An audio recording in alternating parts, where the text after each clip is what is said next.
They've been waiting to hear from him. But now the problem with Matiang himself, we don't even understand him as his followers. The guy has totally gone mute. The guy has gone off. And today with us we have a special guest. His name is Uncle Erico. So Uncle Erico, welcome back to our show. Kindly tell us where you have been, how things have been to you. Karibu sana. Thank you so much for having me on the show once again. I've been around, just businesses here and there, follow up. You know, I'm a motor vehicle enthusiast. I deal with the motor vehicles, also all types everywhere across the country and even across Africa. But here I am. Thank you so much for having me once again. Pleasure to have you back. So Uncle Erico, we want to do a recap about politics, and the first question is, okay, the last time tulikuwa na wewe ulisema Matiang ndio the best candidate, na sasa tunaona ni kama Jubilee iko kivyake. Waonaje kuhusu hiyo? I think of late they say that a day in politics is very long. All along we go by the moment. Last time we saw, since the opposition came out, that we had the front runners, and you know, as days goes at the 2027 general election nears, most candidates are coming into the race.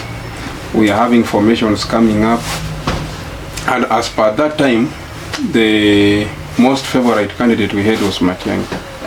And even right now, the most favorite candidate for the Gen Zs and all the youth, all the people around, is Matiang. But the only challenge now comes whereby Matiang himself is not even showing any effort on the ground. It's like he's trying day by day, he's disappointing his followers. We thought that we are going to see him more in social halls, having meetings with various opinion shapers, holding meetings with the youths, holding meetings with various groups, women, our elders. They've been waiting to hear from him. But now the problem with Matiang himself, we don't even understand him as his followers. The guy has totally gone mute. The guy has gone off. And even the Jubilee party coming, you know, you looking at the body language between Matiang and Uhuru, even, you know, Uhuru at the party leader for Jubilee. Matiang was there, and I think maybe the reason why he attended, the main issue was to endorse him, maybe to vie under the Jubilee ticket for the presidency. But you have to understand his position, because we have Jubilee, we have DCP, we have PNP party. All these parties are headed by individuals from the Mount Kenya. And all these individuals, everyone is trying to position themselves as the kingpin. Uhuru Kenyatta, you remember what we had in the run-up to 2022 general elections. Jubilee party was the most popular, I mean, UDA was the most popular party. But by then, we had Jubilee party as the ruling. Now, being a ruling party, most people expected that Jubilee was going to marshal its troops and the supporters behind the then Azimio coalition. But right now we are having the main leader for Azimio, Raila Odinga, who has joined the other government faction, which is UDA. You remember even the government signed up. Now, the only figure we remain with as the main opposition is Kalonzo Musyoka and his wiper. The other day you saw the way that we're trying to come up with formations. Now, up to now, even Kalonzo Musyoka is there. He's positioning himself as a candidate. Gachagua is there, positioning himself as a candidate. Matiang is there. But one thing I can assure you, at the end of the day, all these opposition figures will come together and they will front one candidate. That's what I can tell you for sure. Wow, that's interesting. Yeah. Na labda pia mimi niulize hapo kabla labda mwenzangu aulize swali jingine. Naona Uhuru, uone kwamba labda Uhuru Kenyatta akona beef, haja sahau kila ambacho Gachagua alimfanyia kumuibia pale kondoni nini.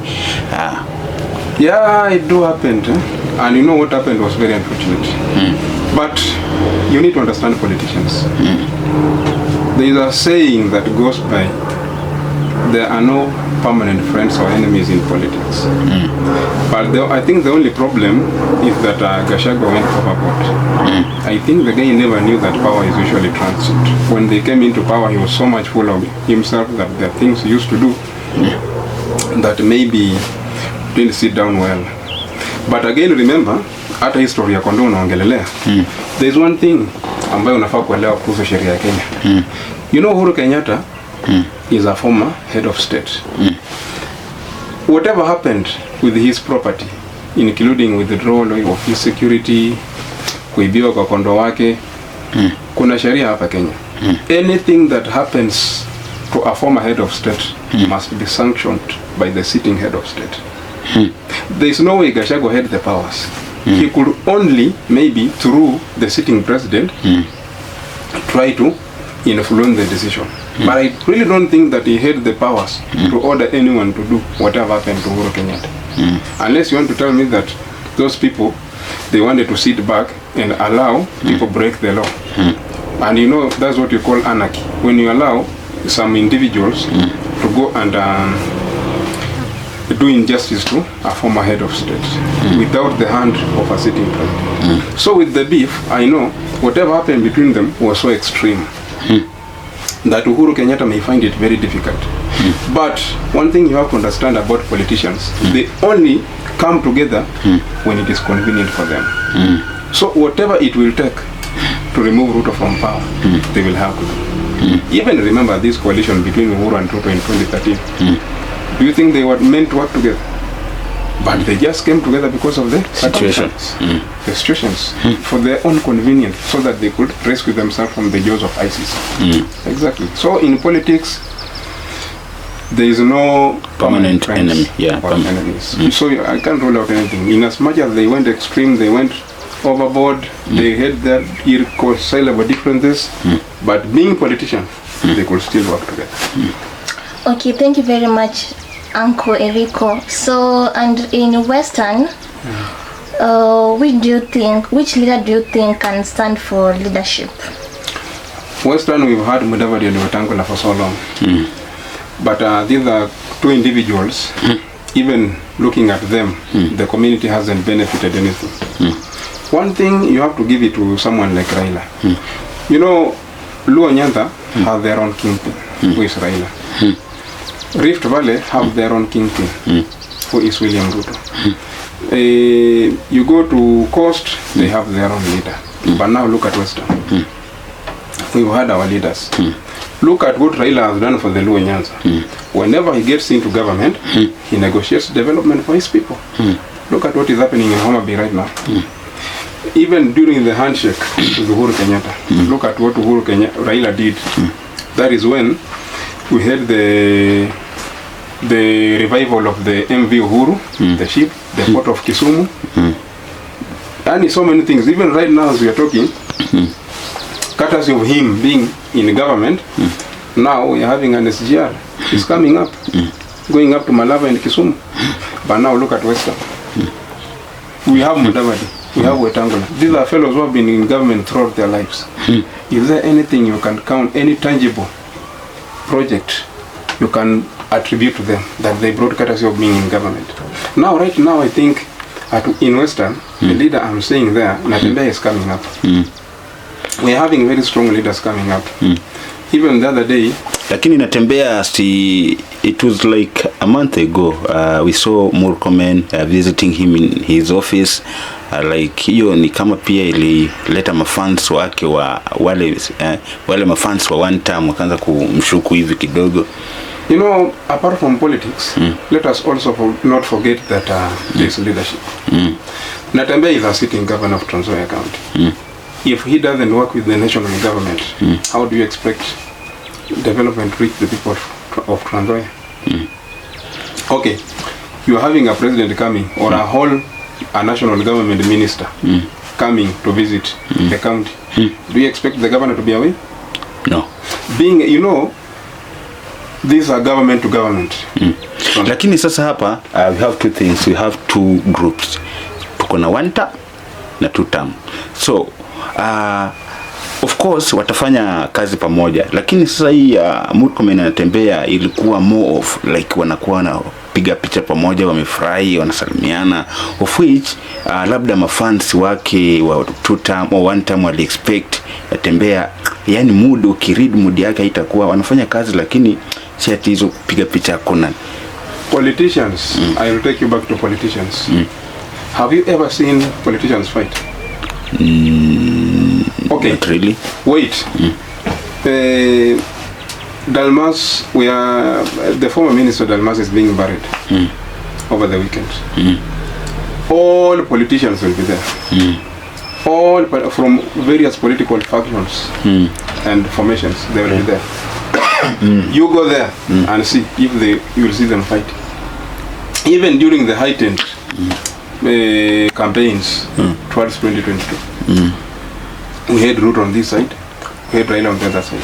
But whenever they met in a function, did you see them even throwing jabs at one another? No. Politicians will always meet, smile for the sake of development, for what they want you people to see. Even sometimes these plastic wars, you see them waging marathons with their enemies. No, those people differ ideologically, not physically or any other thing personally. No, politicians are friends, man. That's why I told you there are no permanent friends or enemies in politics. Natembea meeting Murkomen, you know Murkomen an interior CS. And Natembea, in fact, being a former regional commander, you will expect him to behave like one, always. They always say one's a soldier, always a soldier. So there's no way a governor can be barred from welcoming a national government official whenever he visits, a top government official when he visits his county. He will always be there.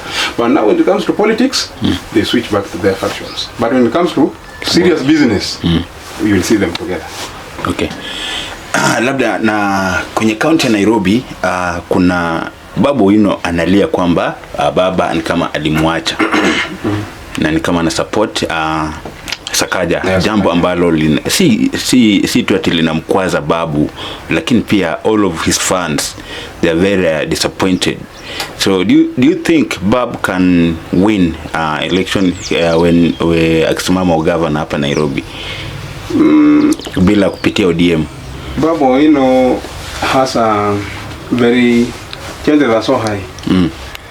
Going by the ground right now, I've been on the ground. I've engaged various people. We've had a discussion about it. I can assure you, when it comes to the governorship of Nairobi, Babu Owino has it to take. It is his to lose. Whether he comes with ODM, whether he comes with a different party, whether he comes independently, he's the most popular candidate. As long as Team Raila and their cocoons stick to Sakaja, Babu Owino is going to be the governor. Okay.